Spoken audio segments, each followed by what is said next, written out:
So we're here really to speak to two different groups of people. We're here to speak to researchers and members of the public because we're a data infrastructure program and we want to make sure that the infrastructure that we support is going to help do the best sorts of research. So we need to hear from researchers, interdisciplinary researchers, about the sorts of research that's possible, and also from members of the public because they're the ones who ultimately stand to benefit from that research.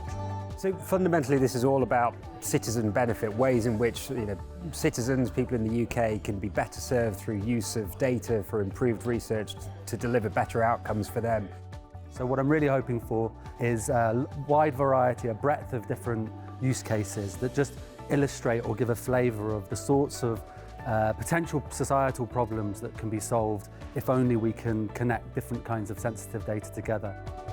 UKRI and kind of the wider research councils that are involved in data really see the value of understanding what the community want. Having use cases is really useful for making a case for what the potential is moving forward, both from a perspective of understanding the financial need, but also from the perspective of a community need.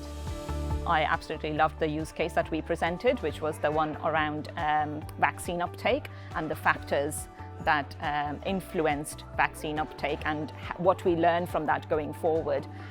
But what I really liked about what we did was we were not just looking at the most obvious data sources, we were thinking outside the box. And I think that was a theme that came across the entire day today. What was very good was that at the end everybody produced different ideas for how data could be used to do research that benefit the public.